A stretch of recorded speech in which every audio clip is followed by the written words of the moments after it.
jaa ngeen jëf mbokk yi ñu ñëw yaatal xibaaru timis gi tey di altine fukki fan ak benn ci weeru août ci atum 2025 dañuy tàmbaleek xibaar yi la xew ca Hann Montagne foofu daal daanaka ndoxum géej gi moo ñëw yàq ay kër foofu rawatina ñeneen ci ñi nga xamante ni ña nga fare ca gox boobu mu nekk nag lu doy waar lu xew ci ñiy dëkkee ci boori géej gi nekk lu yees bu ñu sukkandikoo ci kàddoog maire bi daal na woo nguur gi ngir ñu taxawu ña fare ca góor gu rawatina géej gi nga xamante ni fi mu ne mi ngi yokk bu baax ci avancé gi ñu teewlu ay kàddo moom meeru gox ba ci micro Alassane Ba ak Yaya Diallo. fukki at ci gannaaw ñi ngi fi woon ci jamono jooju premier ministre moo doon Mohamed Dionne biñ fi ñëwee exactement même situation bi moo amoon mun naa ne gàncax gi moo jàpp miir yi am loo xamante ne jot na fi yàq ñu defoo leen ci jamono jooju en tout cas li nga xam ne mooy arrêté de péril. pour ñaan ña nga xam ne ñu ngi bi kër gi ñu dem mais xam nga loolu bu fekkee ne dañoo bëgg ñoom ñu dem il faut que mu am solution d'échange bi mooy ñu def en sorte que état bi taxaw c'est-à-dire que ñu mën a yëkkati population yi peut-être am feneen fu ñu leen defal fii ñu mën ko raser boo ko defee benn risque du ci am mais boo xoolee rek situation bi nii di nga xam ne que lii bu fekkee ne taxawuñ ci dafay dellu si waat la ma waxoon 2015. tey ñu ngi ci 2025 loolu laay waxaat li may ñaan yàlla nag mooy bu kenn gaañu bu kenn affecté mais li am solo surtout mooy il faut que ñu ut saafara régler définitivement problème bi parce que doole ndox doole géej ak bâtiment yi ni mu fragilisé bépp technicien bu fi ñëw évaluer di nga gis ne que lii mënatul nekk mënul continuer baax na aussi que ñu xam ne que chaque jour occupant bu ci toog rek risque baa ngi teew chaque jour bu ñu fi toogee risque baa ngi teew mais en tout cas daañu engagé li nga xam ne mooy waxtaan la daañu invité ministre bi vraiment à ce que mu ñëw xool ñu seet li nga xam ne lu mën a nekk la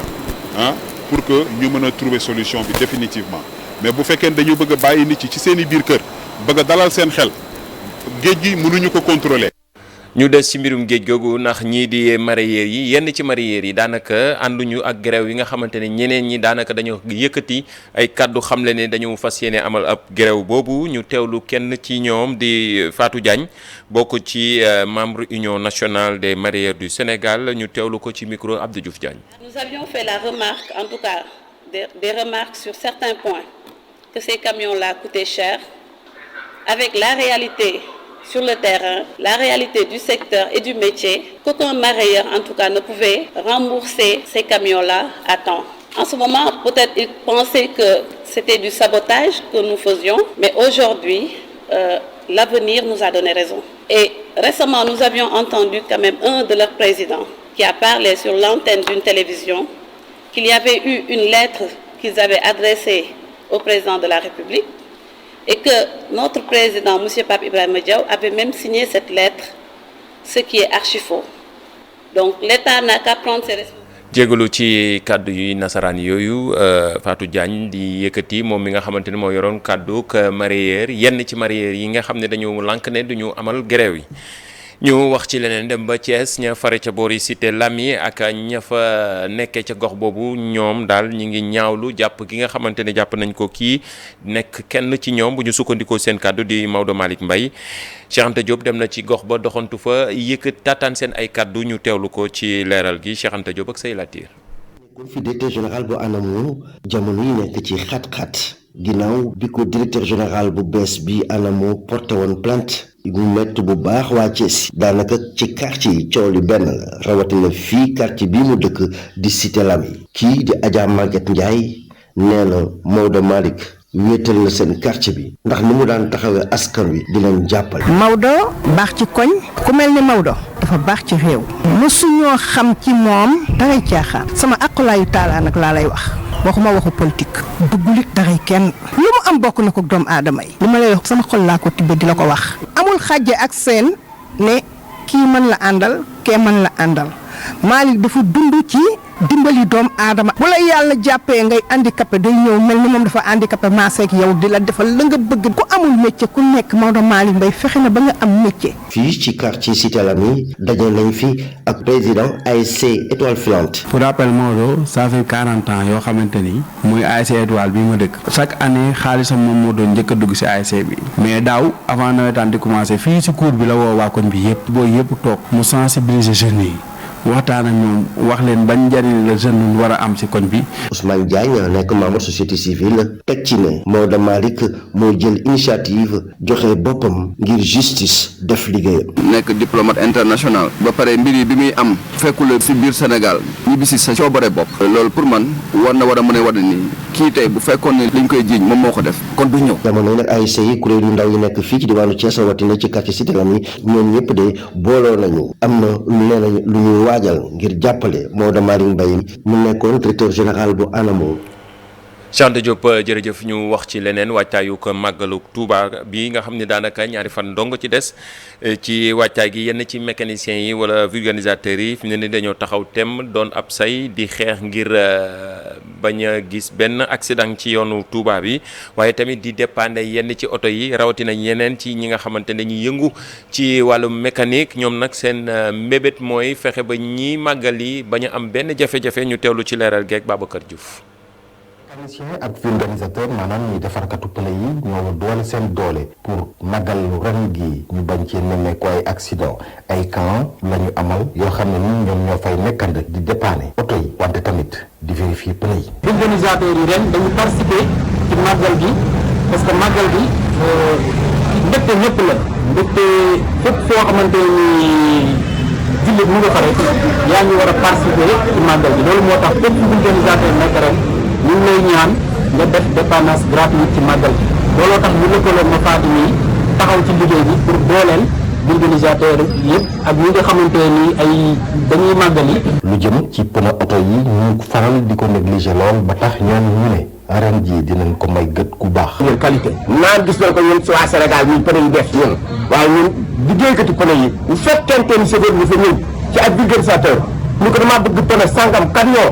dana la xoolal pneu bi gën bu dee banaa la dana xoolal pneu bi gën bu fekkee bu deesee dana la xoolal pneu bi gën waaye jën ñëw jënd sa pneu rek ñoom monté na ñu monté la te xamoon ni nga koy respecté bu boobaa pneu bi bu doon te bu bees sax day fekk. bu ñu bëggee nag li nga xam ne mooy seen mëbët en tout fokk ñu am ñu leen dimbali. ak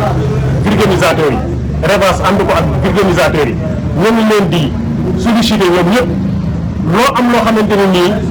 andi nga ko fa dinañ la ko defal ci màggal gi incha allahu rabbi bëgg nañ nag muy ci wàllum côté pneumatique formation vulgarisateur ak formation nouvelle technologie bi oto yu bees yi yooyu yëpp soxla nañ ko soxla nañ ay matériel encore. ren jii ak état xal yi nga xam ne ñoo jëm ca Touba ak nawet bi mën nañoo xalaat ne ñii di defarkatu oto yeeg pneu yi duñu toog di foqi baaraam. jërëjëf ñu wax ci leneen di ab xibaar boo xamante ni daanaka ci suba ba tey mi ngi lëmbee réseaux sociaux yi gannaaw ab article boo xam ne suñu naataango bi nekk fii ci IGFM di Arona Fall bind ci mbirum ab bus bu bàyyeekoo woon fële ca Côte d'Ivoire wutal si fii ci Ndakaaru ci màggal gi moom nag gannaaw article boobu tey jii ci ngoon ñu woolu woon ko fële ca yoon ngir mu yëy yàbbi ci mbir mi fi mu ne nii nag génn na moom Arona Fall moom la ñuy jot ci ligne bi Arona ñu ngi lay nuyu. waaw maa ngi leen di fay. dañu bëggoon comme que génn nga fi mu ne nii ci jamono ji ñaata waxtu nga def foofu ak mbir yi naka la demee. waaw alhamdulilah rabbil alamin. ñaata waxtu laa fa def. bon maa ngi fa dem 14h genn 19h. voilà donc ginnaaw bu ma bindee information boobu. comme quoi que benn bus moo jóge woon Abidjan depuis Lende war a ñëw Sénégal. te mu doon yëpp ay pèlerins yu waroon ñëw ci màggal bi quoi. voilà ñu amoon jafe-jafe ci yoon bi zone Mali bi. donc loolu moo taxal information bu ma génnee gars yi convoqué ma au niveau de la DIC. plus précisément je pense la cellule qui s'occupe des questions de terrorisme quoi. voilà donc dem naa oui en toute responsabilité. voilà ñu dalal ma vraiment de manière très très très professionnelle, de manière très courtoise.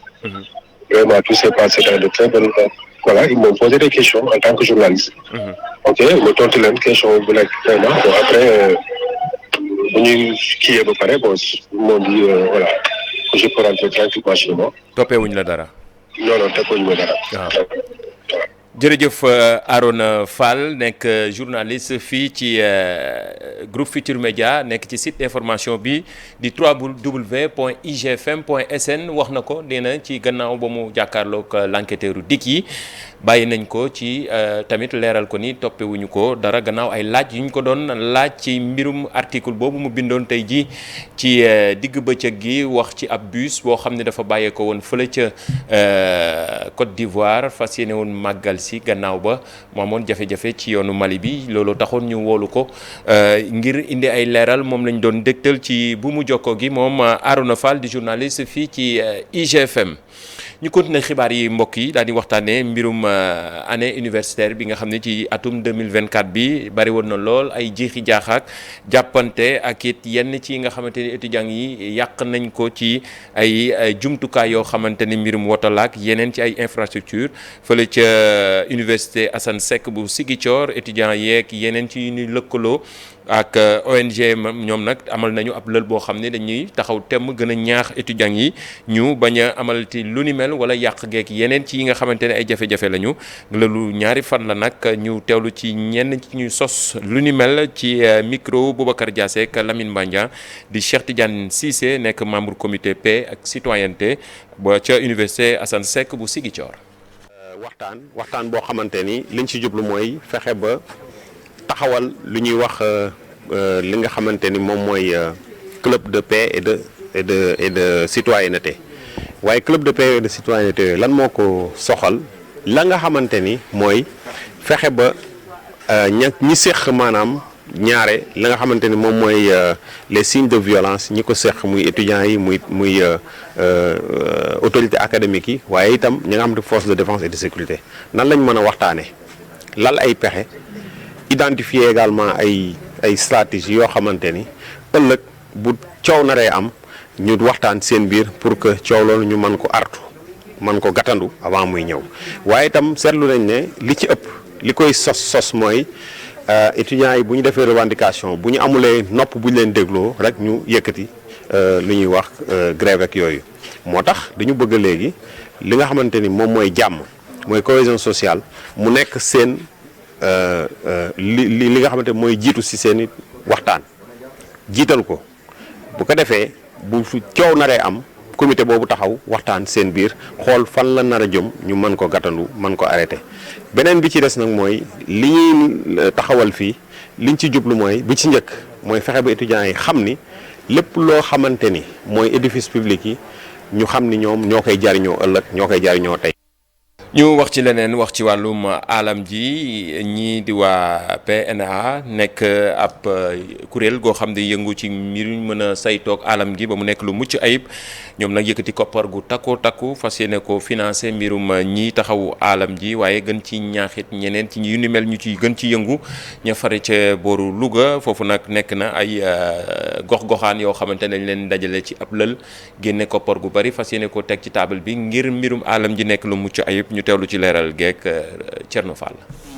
PNA fond vert fas yéene nañ koo door fii ci diwaanu Louga bala moo yàgg moom nag li ko tax a jóg mooy fexe ba tënk ci aw këyit mboolem matuwaay yu nga xamee ni rek dina mën a tax ñu jàmmarloog li nga xamee ni si moo di coppiteeg jaww ji.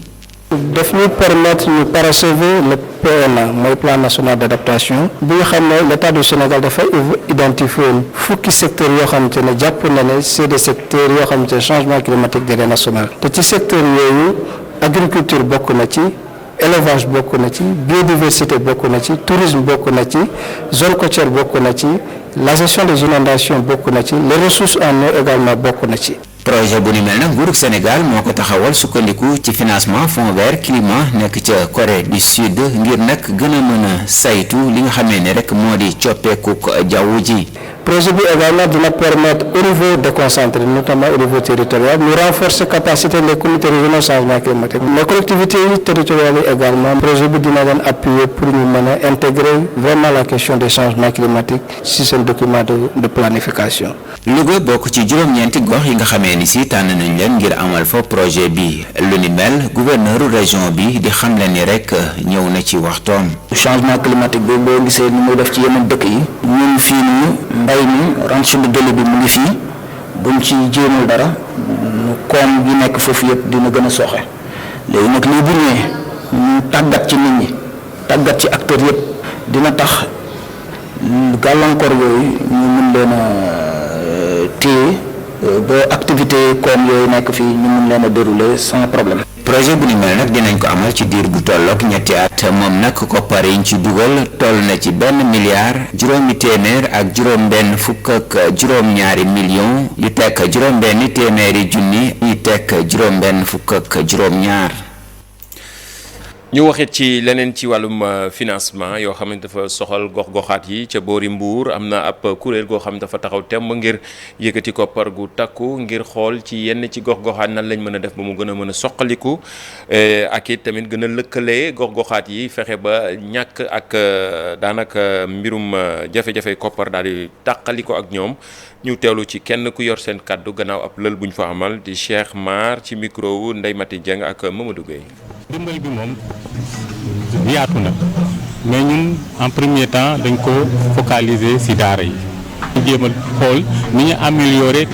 cadre de vie taalibe yi ndax taalibe yi fii Sénégal amuñu problème mu lekk mais seen dëkkuwaay lañ am moo tax ñu jël benn daara témoin bi nga xam ne mi ngi nekk Grand Mbour def karole ko di leen faj voilà di leen dimbali ba pare di leen utal ay formation yoo xam ne ëllëg bu ñu génnee ci daara bi mën na leen jariñ waaw ñi ngi ci tënk à part taalibe yi fàttewuñu tamit ñi nga xam ne seen xel dafa wayat yi boo xoolee bi nit ñi di fàttelu année 60 ay mouvement yi nga xam ne comme ay NCO amuñu woon ndax solidarité bi moo fi nekkoon familial ñëpp di dimbale ñëpp tey bu ñu demee ba ay mouvement yu mel ne NCO di dimbale ay nit c'est parce que am na avancement bu ñu fàttalikoo c'est parce que nit ñi dañu fàttaliku mbégte bi amoon jàppalante bi amoon ci Sénégalais yi ñoo xam ne Sénégal dëkku teraanga la dëkku partage man suñu jàngat noonu lañ ko jàngatee loolu moo tax ñun dañ koy jëli d'une façon positive ba pare nag indi ci suñu contribution nag mooy uti koppar financer jigéen ñi financer mag ñi financer ndaw ñi surtout uti leen ay formation yoo xam ne ëllëg dina leen jariñ. jaangeen jëf mbokk yi ñu yegg ci pàcc bu mujj ci xibaaru timis gi ci wàllum tàggat yaram ñaareelu bëccëg bu groupe D ci CHAN bi muy Coupe d'Afrique bi nga xam ne dañ ko jagleel joueurs yi joué ci seen championnat respectif ci atum 2024 bi Sénégal nag fas yéene nag dajeek Congo mu ci talaata ji ci bu ñaari waxtu ci bëccëg jotee mu nar a nekk nag match bu am solo gannaaw ndam li nga xam ne am nañ ko seen diggante ak Nigéria kii di sélectionneur bi di Souleymane Diallo ñëwaat ci solos match bi nga xam ne moo leen di xaar ëllëg seen diggante ak Congo ñu teewlu ay kàddoom. rawatina boo gagné sa premier match. souvent dañuy xaw a yàkkamti si lu ñuy def mais balaa ñoo ñëw fii dañu liggéey si benn programme bu ama solo